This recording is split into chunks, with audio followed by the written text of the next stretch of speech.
السلام عليكم ورحمة الله وبركاته.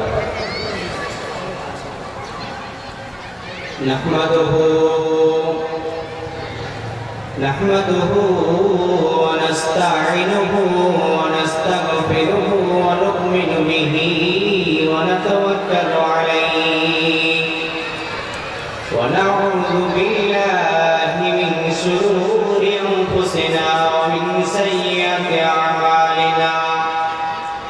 من يهده الله فلا مضل له ومن يضلله فلا هادي له. وأشهد أن لا إله إلا الله وأشهد أن محمدا عبده ورسوله الذي أرسله بالحق بشيرا ونذيرا. أما بعد فإن خير الحديث كتاب الله وخير الهدي هدي محمد وشر الأمور محدثاتها وكل محدثة بدعة وكل بدعة ضلالة وكل ضلالة في النار.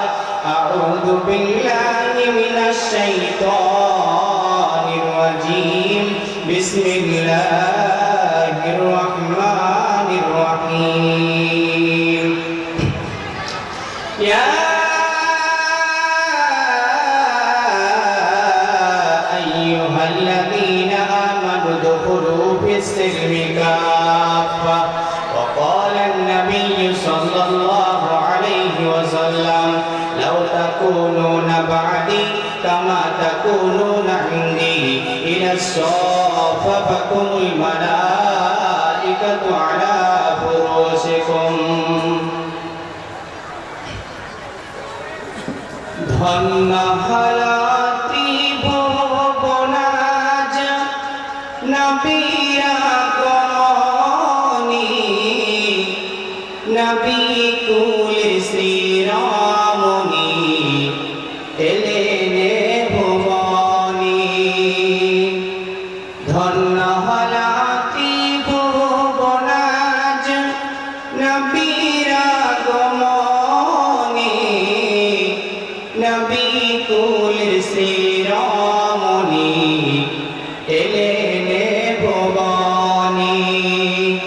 দয়ার নবীর বয়স যখন 6টি বছর হলো, শিশু নবীর বয়স যখন 6টি বছর হলো, মায়া আমিনার কোলে বসি একটি প্রশ্ন করিল, বলো বলো আমি জান আব্বাই আমার কোথায়? আব্বাই আমি সবার দেখি, আমার কেন দেখি না? ধন্য হালাতি ভবনাজ নবীরা গমনি নবী কুলের শ্রীরামনি এলেনে ভুবনি. আমি সর্বপ্রথমে আপনাদেরকে বলতে চাইছি যে আপনারা বসে পড়ুন, বসে শুনবেন, ভালো দেখাবে, কোরআন হাদিসের কথা শুনবেন। দাঁড়িয়ে দাঁড়িয়ে একবারে খারাপ দেখাচ্ছে একটা। আপনারা বসে পড়ুন, শান্তশিষ্টভাবে আপনারা শুনুন। সুপ্রারম্ভে সর্বপ্রকার প্রশংসা ধবনিত হোক যিনি মহান বিশ্বের ব্রহ্মাণ্ডের অদ্বিতীয়, নিয়ন্তা আকাশ পাতাল সূর্য চন্দ্র গ্রহ নক্ষত্র, যার কেউ গীতে দায়িত্বে নিমগ্ন, তার শানে সকল গুণ আলহামদুলিল্লাহ। তারপরের প্রজায় নিখিল বিশ্বের সৃষ্টির প্রেমের নবী, নবী কুলের শ্রাবণী, মা আমিনার মায়ুনমণি, যিনি হাসিলে জান্নাত সুসজ্জিত হয় এবং যিনি কান্না করিলে জাহান্নাম ভয় পায়, উভয় জগতের কান্ডারি, সকলে বলুন হুজুর পাক সাল্লাল্লাহু আলাইহি ওয়াসাল্লাম। আমি যে বিষয়টি নিয়ে দণ্ডমানিত, সেটি আজকে পৃথিবীর বুকে এমনকি আমাদের ভারতবর্ষে যে এখন বাস্তব সময়, সে সময়ের দিক দিয়ে দেখে আমি দু চারটি কথা বলবো। আজকে সারা ওয়ার্ল্ডে মুসলমানেরা, মুসলিম জাতিরা আজকে হিন্দুদের কাছে, খ্রিস্টানদের কাছে, ইহুদিদের কাছে, বৌদ্ধদের কাছে, এক কথায় বেধর্মীদের কাছে এরা হেয় তুচ্ছ হচ্ছে কেন? সমস্ত ধর্ম ইসলাম ধর্মটাকে তুচ্ছ তাচ্ছিল্য নজরে দেখছে কেন? মুসলমান মার খাচ্ছে কেন? এগুলো যখন আমরা দু চারটি আলেমে দ্বীন আমরা বসে যেন গবেষণা করছি, একজন আলেম গবেষণার মধ্যে পরামর্শ দিচ্ছে এগুলো বিজেপির চাল, এগুলো শিবসেনার চাল, আরেকজন বলছে না এগুলো কংগ্রেসের চাল, আরেকজন আলেম ওলামা বলছেন না এগুলো হচ্ছে হিন্দুদের চাল। কিন্তু আমরা সকলে ঝাঁপিয়ে পড়লাম সে কোরআন হাদিসের দিকে। আল্লাহ রাব্বুল আলামিন কি বলছেন সেখানে দেখতে গিয়ে দেখছি আল্লাহ রাব্বুল আলামিন বলছেন, বিসমিল্লাহির রহমানির রহিম। আল্লাহ রাব্বুল আলামিন বলছেন, যহরাল ফাসাদু ফিল বাররি ওয়াল বাহরি বিমা কাসাবাত আইদিন নাস। জলে কিংবা স্থলে যত রকম ফিতনা ফাসাদ হবে, যত রকম কলহ বিবাদ হবে, ও মুসলমান, এগুলো তোমাদের আমলের ফল, এগুলো তোমাদের আমলের ফল। তাহলে আমরা এই আয়াত থেকে বুঝতে পারছি আল্লাহ রাব্বুল আলামিন বলতে চাইছেন তোমরা যেমন আমল করবে পৃথিবীর বুকে, তোমরা যেমন আমল করবে তেমন ফল পাবে। ও মুসলমানের দল, আল্লাহ রাব্বুল আলামিন অন্য এক আয়াতের মধ্যে বলেন, বিসমিল্লাহির রহমানির রহিম। ইয়া আইয়ুহাল্লাযীনা আমানু দুখুলু ফিস-সিলমি কাফা। আল্লাহ রাব্বুল আলামিন বলছেন, ও ঈমানদার ব্যক্তিগণ, তোমরা দ্বীন ইসলামের মধ্যে পরিপূর্ণভাবে অংশগ্রহণ করো, পরিপূর্ণভাবে অংশগ্রহণ করো। আজকে যারা আমরা বলছি আজকে সমস্ত ধর্মের কাছে আজকে মুসলিম জাতি আজকে তুচ্ছ তাচ্ছিল্য হচ্ছে, মার খাচ্ছে, খুন খারাপি করছে, রক্তপাত করেছে। ও মুসলমানের দল, এই কথাটা শুনে নিন। আল্লাহ রাব্বুল আলামিন বললেন তোমরা দ্বীন ইসলামের মধ্যে পরিপূর্ণভাবে অংশগ্রহণ করো।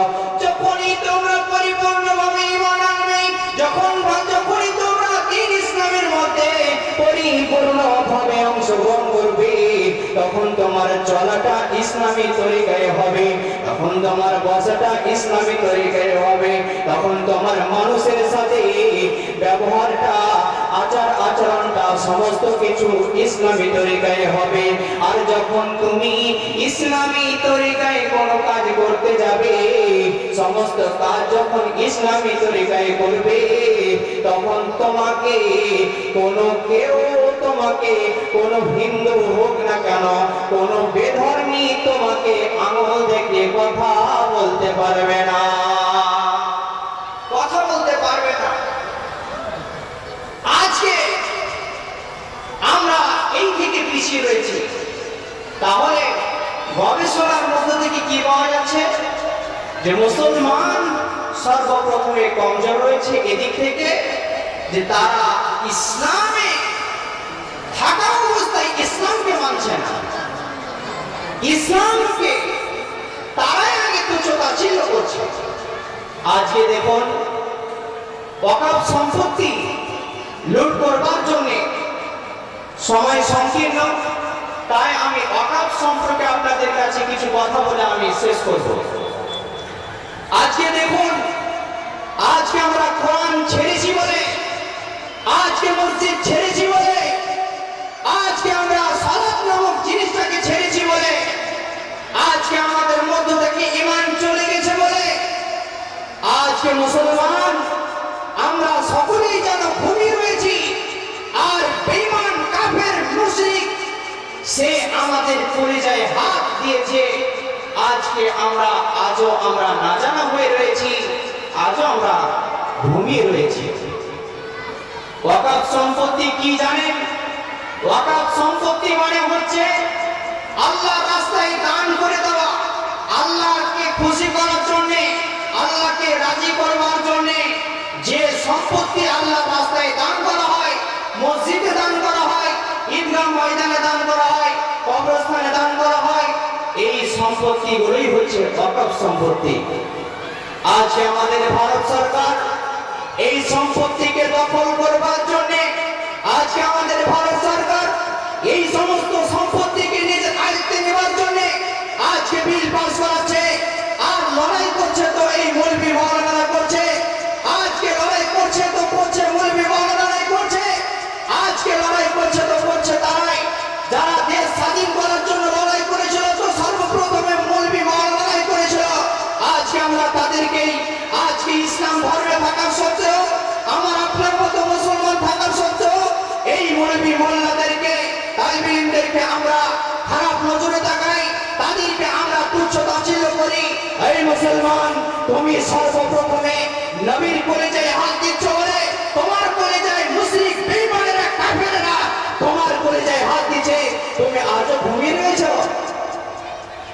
আজকে সরকার বলতে চাইছে যে আমি ওয়াকফ সম্পত্তিকে আমার আয়ত্তে নিয়ে আসতে চাইছি, এই জন্য যে গিরে কিন্তু লেখা রয়েছে এই সমস্ত কথা, এই জন্য আমি সম্পত্তিকে আমার নিজের আয়ত্তে নিতে চাইছি, সরকারের আয়ত্তে নিতে চাইছি, এই জন্য যে মুসলমানেরা কমজোর হয়ে গেছে।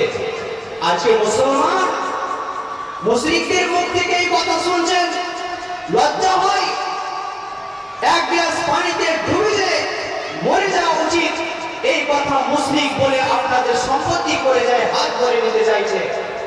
আর কি লেখা রয়েছে? লেখা রয়েছে যে ওই সম্পত্তির উপরে, সে ওয়াকফ সম্পত্তির উপরে যদি কেউ 12 বছর দখল করে থাকে তার নামে করে দেওয়া হবে। আর কি লেখা রয়েছে? আর 500 বছর থেকে কিংবা 400 বছর থেকে যদি সেই মসজিদ নির্মাণ হয়ে থাকে, কিংবা মাদ্রাসা নির্মাণ হয়ে থাকে, কিংবা কবরস্থান হয়ে থাকে, কিংবা ঈদগাহ ময়দান হয়ে থাকে, কিংবা মাজার হয়ে থাকে, কিংবা খানকা হয়ে থাকে, সমস্ত কিছু সে সরকারের আন্ডার হয়ে যাবে। মসজিদ ভেঙে দেওয়া হবে, মাদ্রাসা ভেঙে দেওয়া হবে, ঈদগাহ ময়দান থাকবে না, কবরস্থান থাকবে না। সেই সম্পত্তিগুলোর উপরে আবার নতুন করে অন্য কোনো বিল্ডিং তৈরি করে বিজনেসের দিকে এগোনো যাবে দেশকে। ভাবছেন কথাগুলো? কোনো যদি কেউ 12 বছর যদি দখল করে থাকে তাহলে তার নামে করে দেওয়া হবে। আর 500 বছর থেকে একটা যে মসজিদ রয়েছে সেখানে 5 ওয়াক্তে প্রত্যেকদিন আজান হয়, সেখানে পাবন্দির সাথে নামাজ পড়ানো হয়, আর সেটা থাকবে না। একবার ভেবে দেখেছেন? ভেবে দেখিনি। আর একটি আপনাদের বলতে চাই, সময় আর 5 মিনিট রয়েছে, 5 মিনিটের মধ্যে বলতে চাই করণীয় কি। এই যে বিল পাস করতে চাইছে, আমরা করবো এখন কি, কিভাবে করা যাবে? 1 নম্বর কথা বলছি, এখন যে আমরা আলেম সমাজ কিংবা যারা হেডলাইনে রয়েছে, সেই হেডলাইনের লোকেরা যদি আপনাদের একবার যদি আওয়াজ দেই তাহলে লাব্বাইক আল্লাহু আকবার বলে জিহাদের ময়দানে যদি নামতে হয়, মিছিল করতে হয়, তাহলে একেবারে আপনাদেরকে নেমে পড়তে হবে। আর একটি কথা বলছি, দ্বিতীয় নম্বর কথা, কোন বেঈমানের উপরে, কোন মুশরিকদের উপরে, কোন কমান্ডারের উপরে, কোন মিলিটারির উপরে, কোন ফোর্সের উপরে, কোন উকিলের উপরে, কোন জাজমানের উপরে একেবারে ভরসা করবেন না, তাদের আশায় থাকবেন না। কেন? গোলাম আহমদ মর্তুজা সাহেবের একটা লেখা বই রয়েছে, ইতিহাসের ইতিহাস, চেপে রাখা ইতিহাস। সে চেপে রাখা ইতিহাসটি পুরাতন যেটা ছিল সেটাকে বয়কট করে দেওয়া হয়েছে, আবার নতুন করে এই ছাপিয়েছিলেন তিনি বয়কট করার পরে। তো এই ইতিহাসটি বাদ দিয়ে দিয়েছে। ইতিহাসটি ভালো করে শুনবেন। স্পেন দেশে, স্পেন বলে একটি দেশ রয়েছে, সেই দেশের সকল মানব কিন্তু মুসলিম ছিল, আর সবাই মুসলিম ছিল। আর সমস্ত দেশ থেকে বেশি সেখানে কমান্ডো ছিল, বুলডোজার ছিল, হাতিয়ার ছিল, অস্ত্র ছিল, সমস্ত কিছু ছিল। এই ওই লাইটটা কে মারছে? আবার থাপড় দাও হয় ছেলে, ওই একবার মারছে না, এদিকে স্টেজের দিকে বাতামি ধরেছে। তারপরে তাদেরকে মাঝে মাঝে হুমকি দেওয়া হতো যে সে সমুদ্রের উপরে সেই দেশটি তাদেরকে ধ্বংস করে দেওয়া হবে। এইভাবে সে সরকার ছিল মুসলিম, আর সে সরকারের কাছে গিয়ে বলা হলো যে আপনাদের দেশকে আমরা সহযোগিতা করব, আমরা চতুর্দিক থেকে সেনাবাহিনী দ্বারা হেফাজত করব, আমরা দেখভাল করব। তাহলে করতে হবে কি? তোমরা সমস্ত অস্ত্রকে তোমরা আমাদের কাছে জমা করে দাও, জমা করে দেওয়ার পর তোমরা মসজিদে ঢুকে যাও। সকল মা বোনদেরকে মসজিদে ঢুকিয়ে দেওয়া হলো, সকল ভাই আব্বাজিদেরকে মসজিদে ঢুকে দেওয়া হলো, আর বেঈমান কাফেররা চতুর্দিক থেকে ঘিরে ফেলল। চতুর্দিক থেকে যখন ঘিরে ফেলল, তারপর তখন তাদেরকে বলা হয়েছিল এক নম্বরে যে তোমাদেরকে কেউ গুলি করে মারবে না। তাদেরকে এই কথাটা বলা হয়েছিল, তোমাদেরকে কেউ গুলি করে মারবে না। দুঃখের বিষয়, যখন তারা অন্যদের যখন তারা আশা করে ফেললো, অন্যদের উপরে যখন ভরসা করে ফেললো, তখন সেই মিলিটারিরা, তখন সেই ফোর্সেরা, তখন সেই বেঈমান কাফেররা মসজিদের মধ্যে ঢুকে হাজার হাজার মা বোনদেরকে, নিজের ভাইয়ের সামনে নিজের বোনকে ধর্ষণ করে করে হত্যা করেছিল। সেই কাফের বেঈমানেরা তখন সেই নিজের ছেলের সামনে নিজের মাকে ধর্ষণ করে হত্যা করেছিল।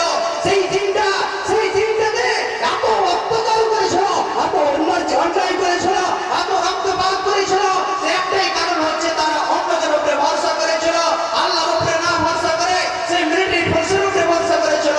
আর কি করেছিল? সমস্ত লোকদেরকে ঘুচিয়ে ঘুচিয়ে, যে বুলডোজারের যে সামনে একটা ছুরি থাকে, সেই ছুরি দিয়ে ঘুচিয়ে ঘুচিয়ে মারা হয়েছিল।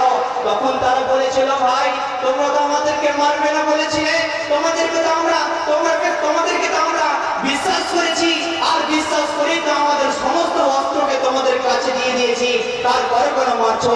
তখন বলেছিল, তোমাদেরকে তো বলেছিলাম যে তোমাদেরকে গুলি করে মারবো না, কিন্তু আমরা চাকু দিয়ে ঘুচিয়ে ঘুচিয়ে মারবো, কিন্তু তোমরা কেউ রুখতে পারবে না। এখান থেকে আমি আমার বক্তব্য শেষ করতে চাইছি। তো তার আগে আমি দু চারটি কথা বলছি যে আজান শুরু হয়ে গেছে, তো আমরা যেন আজ থেকে সতর্ক হয়ে যাই। অন্যদের বেঈমান মুশরিকদের আমরা কোনো যেন আমরা আশা না করব, নিজে থেকে যেন আমরা জিহাদে হোক বা মিছিল হোক, যা কিছু সহযোগিতার দরকার হবে আপনারা সহযোগিতার হাত বাড়িয়ে দেবেন। আমা আলাইনা ইল্লাল বালাগ ওয়া আলাইকুম আসসালাম। আসসালামু আলাইকুম ওয়া রাহমাতুল্লাহ।